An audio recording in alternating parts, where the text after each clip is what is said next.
最近这几冬来，农业将做民众休闲旅游的热门活动。讲即卖，常态性农业的人口超过500万人，但是全台湾将近2000场的农业场，竟然有高达9成是违法的。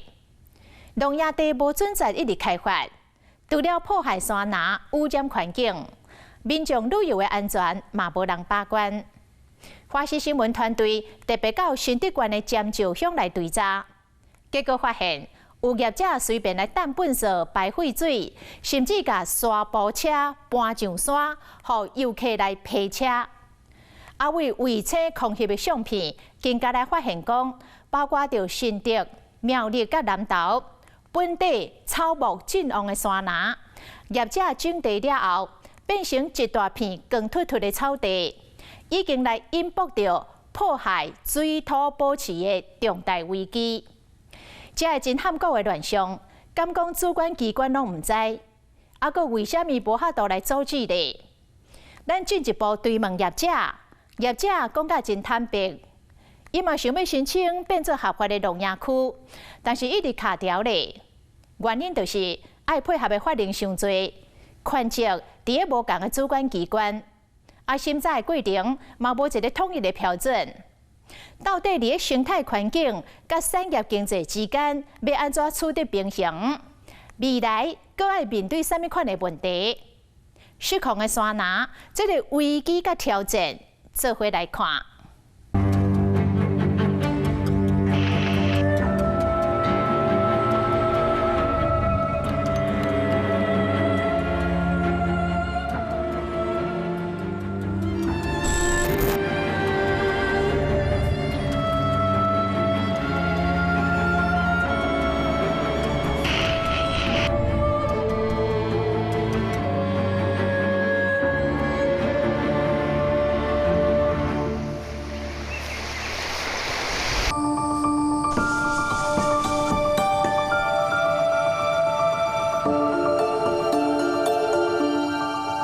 失控的路影乱象到底有偌严重？华视新闻团队到新竹尖石乡现场去看。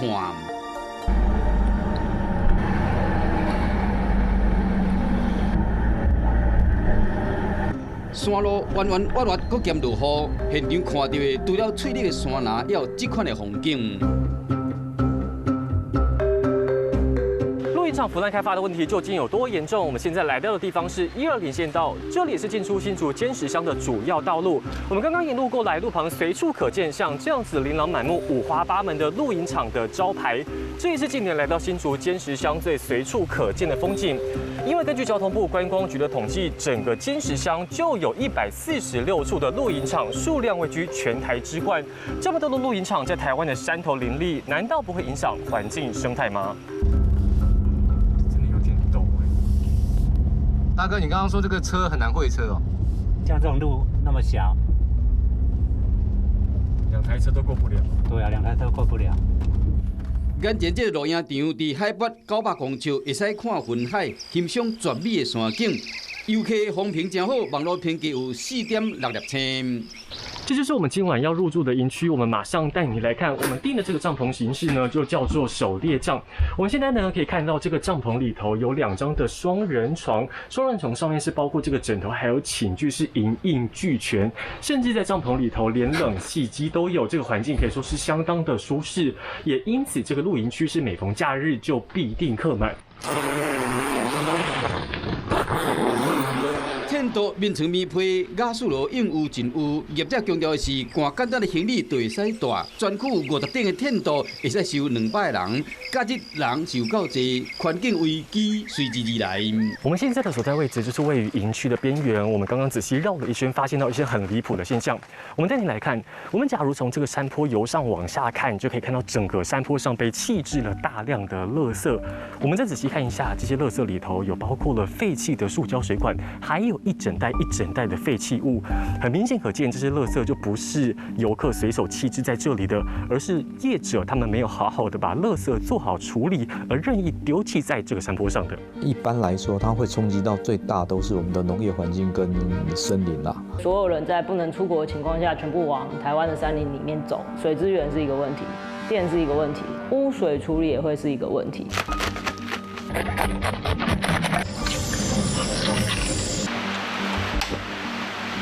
尤其食饱了后，代志是大量的粪扫甲喷。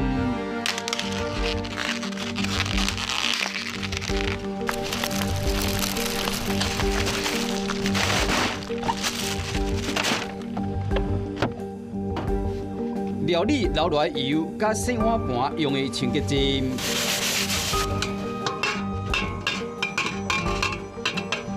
拢是污染环境的凶手。大量的油脂类啊，油脂类因为它的那个分解比较慢，那可能对于我们的饮用水的那个含碳的量或其他的 BOD 量会有增加。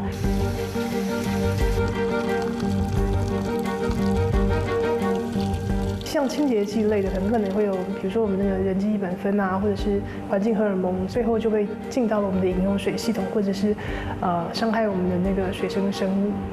虽然业者有将这个排水管接入去涂骹底，用过排放的过程难免会流出来。这个废水最后是通到倒位？过程间的透早，记者去调查，发现惊人的场景。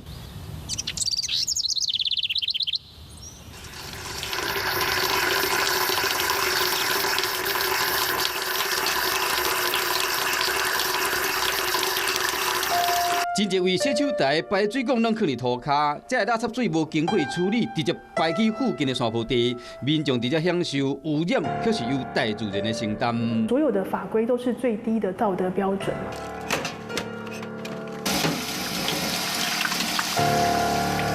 一定要靠我们自己露营的露友们维护环境的观念，我们才能够好好的维护我们这个大家都可以永续使用的露营场。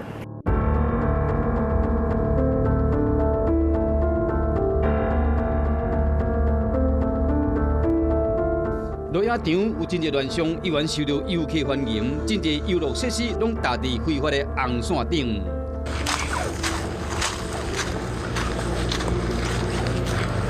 边个广场放真侪沙坡车，这是业者特别打造的赛车场。调查这沙坡车对山林环境的影响，记者以游客身份进行拍片。好吧，我们要两个人多少啊800，两个800，好，所以一个人500，两个人800。对。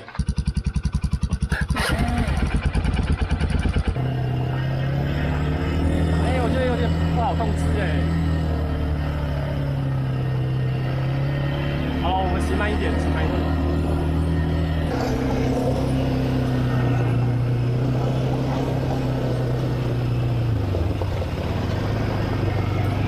经过简单的讲解，工作人员带阮来到越野的赛道。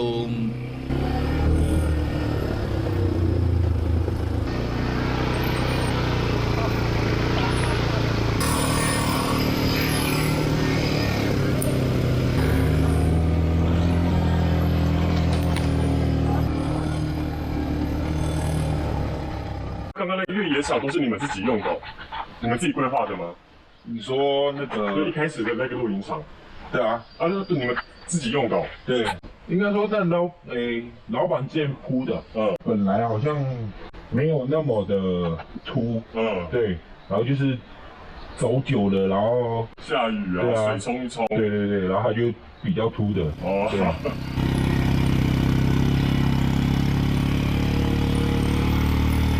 赛过了后，有一窟一窟，这拢是沙坡车伫山拿留落来印记。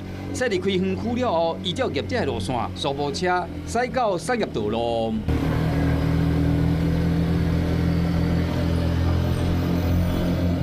沙坡车带来空气污染甲噪音，经过可能地区水土流失甲土质变动，严重影响到生态环境。为了确认这沙坡车敢有合法的登记，记者去问业者，不过对方无想要接受采访。韦老板你好，我是那个华视的陈先生。对，然后我们有些问题想跟你请教。还是杨董先生。好，那大概会是什么时候呢？今天没办法。今天没有办法。到年底他都很忙。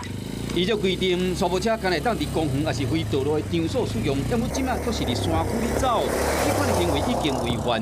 应该是说，产业道路它的功能是否产业、农业的产业输出啊或运输使用，应该不是提供油气使用啊，这个是违法的。沙滩车于道路行驶或使用之行为者，依《道路交通管理处罚条例》第32条之1第1项规定，处行为人新台币1200元以上3600元以下之罚款。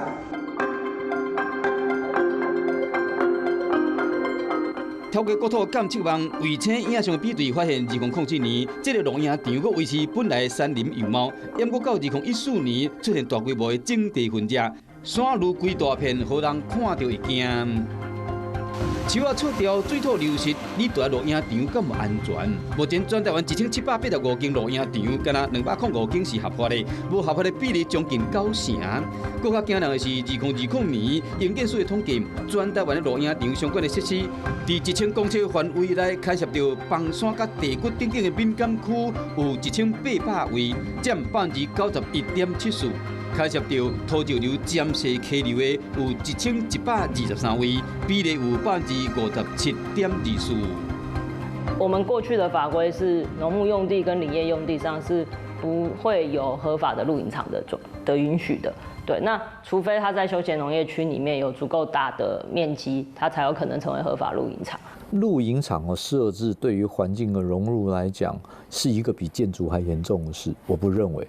但是问题是，我也不认为它是一件完全不用管的事情。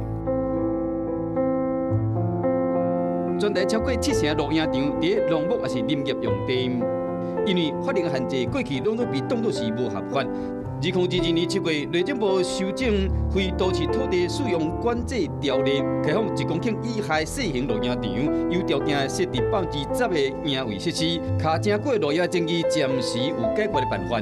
如果非都管不开放的话，在农牧林业用地就是死路一条啊。与其让它没有法规、没有路可走的情况下一直非法的增生，不如让它有一个法规可以依循。那我觉得在这种情形下，我觉得它是比较适合类似像建筑管制的方式一样，就是我有个许可，我确认一下你要设置的那个不是乱搞，那地点也合适，那我就让你动手吧。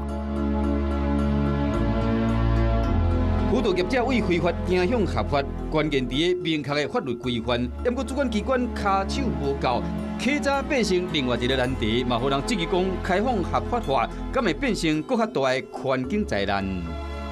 我们是中央立法，地方执行嘛，可能会比照民宿啊，我们可能会有一些补助的经费，让他们去让这一块啦。我们回头看一个很类似的情况，叫做民宿。整个花莲哦，10年前500间民宿，现在超过5000间，对，但是人就是2个。他们1年365天，扣掉假日，他们每天去查1间到2间，他们1年也查不完所有的民宿。我们已经有民宿经验了，难道我们还要继续重蹈这个覆辙吗？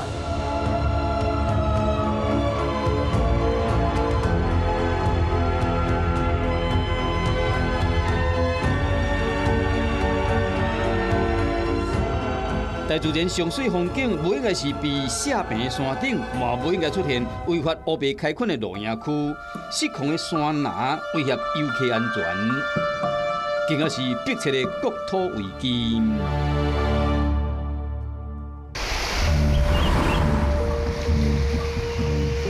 一张的卫星空照图为山崖留下上真实的记录。当露营场快速增加，青翠山崖节节败退。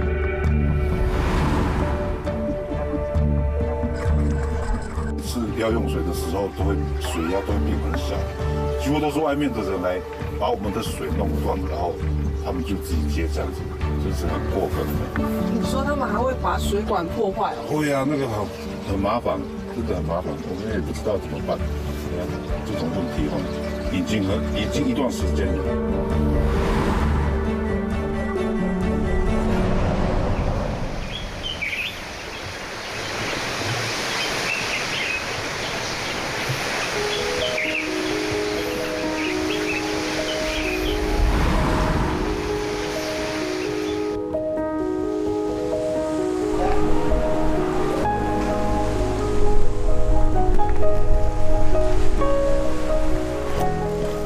现在这几年的气候变迁波动是蛮大的。举例来讲，大家很熟悉桃园复兴区的水蜜桃，现在已经不适合了。它开花期也乱了，然后量也很少了，所以现在都去做其他的工作。41岁杜玉干2015年带某囝回来故乡创业，在桃园市凤新区水府浪部落，海拔1000公尺的山顶，打造21顶的露营区。这边是我们的野奢帐，也就是说我们的豪华露营。那里面呢，就是放的就是2张双人床。主打分布之上的秘境营地，环境真水，但不伊事实上违反农业发展条例。虽然委员用要5年的时间，想要走向合法，但不牵涉的法规包括区域计划法、水土保持法、森林法、废弃物清理法、农业发展条例、山坡地保育利用条例等等法令，想要一直的符合，困难重重。记得水土保持嘛，自己画图就是写计划，然后请人家来技师签名。你就是这样子，你就花10几万，你包含建筑法或什么，他都必须通过。每一个签证都是一笔费用，有多少农民他会写这种东西？我自己就申请过啊，你每一个交通局啦、什么局，全部都要自己走。卡袂到几10万的申请费用，关拢真歹过。多数的小型露营场规模较细、较简单，资金嘛甲其他5000级的营区袂比近。商业的人跟我们是在地的人，我们在经营上面的一些思维不一样。这个整片地啊，就是有2甲地，可是这2甲地里面有包含上面那边的森林，跟这边的橘子园，跟下面。然后还有侧边另外那一面的田氏园，搞不好3、5分地而已，因为我们量体也没那么大，我们主要是把它的一些废水给它集中，然后这边是这里的一条这样下来，然后到下面化粪池再往下跑，再经过过滤之后，然后再往最下面那边去排，因为山上它没有所谓的污水的工程，就只能用自己的方式，最简单的方式给它取中，不要说让它一直到处乱窜。农牧用地想要变成露营区，无法可行，这嘛是多数无合法的营区业者的心声。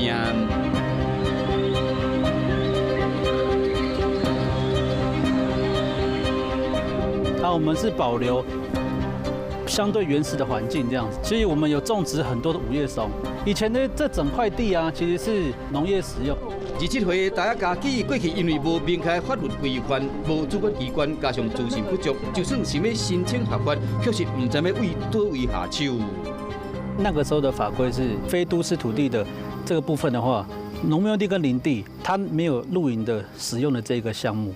对，所以那个时候如果你要做露营区的话，你必须要从休闲农场里面走。对，但其实，在山区普遍的状况是，弄露营区的其实多，但是面积不会到那么大。你休闲农场里面的露营区，我记得是在农地的5到10%，可能你2甲地，或者是你的这些设施弄一弄，你可能不超过10丈，不符合成本啊。2022年7月，内政部修正非都市土地使用管制规定，高雄部嘛当时发布露营场管制要点，试行极度开发的露营场，总算有一条合法的路。不过，要实施的国土计划法，却有可能将这片山头划入国土保育第1类地区，又搁分陷入合法甲非法的铺设地带。国土计划法其实相关单位他们都有接近到部落去开说明会这样子。那我们得知的状况就是，他们要在114年的4月30号上路。如果他认定你们这边不是微型聚落的话，基本上他就会把你划成国保1。国保1的话，基本上就是你只能做农地使用，但其他的部分的话就会没办法使用。现在有一个很尴尬的状况是，那我们真的如果把它做成合法的露营区的话，但你国土计划法你通过的时候，结果你不能做露营区。他们讲到程序很复杂这件事情，我们都有帮他们做好申请的范本啊。那相关的查询啊，比如说非都市土地的是有没有位在环境敏感区啊什么的，那在有一个内政部的一个网站，它可以统一把所有的资讯都查出来。低密度使用哈，它前提是不开挖整地，可以恢复农用。甚至于我们一直鼓励他们说，你不见得去要找相关的技师签证啊，按照我们的范本，你就可以去做申请的动作。这个部分我们还在不断的做沟通，我们也成立了辅导团、联合审查小组，申请案件不会说要会水保会一堆单位，让他们觉得很繁琐啊，不如我现在也就违法，反正也没有开发。用许可去准许它的话，那就应该要有一个明确的法源，用法律去允许，细节再去授权。所以现有的规定来讲，本身的位阶也不足，它其实顶多是个命令罢了。我们第一阶段是法令的问题，第二阶段是辅导。那第三阶段，我们就会考虑入反光条例，然后就会去律定总量管制，先去研拟几个指标，好，然后让地方政府去参考，因地制宜来去控管。多数原住民的保留地，拢有水源的涵养自然生态保育功能，为一座一座鹿野区的美丽，看到几万公顷原住民保留地流失。这唔那牵涉到原住民的基本生活，嘛关系到国土的危机。我会特别希望，就是说，不管是部落族人也好，或是外来的财团也好，让我们的露营区可以用传统生态知识作为我们的基底的时候，我相信这样的露营区会是有特色的，又是贴近土地、不破坏环境的。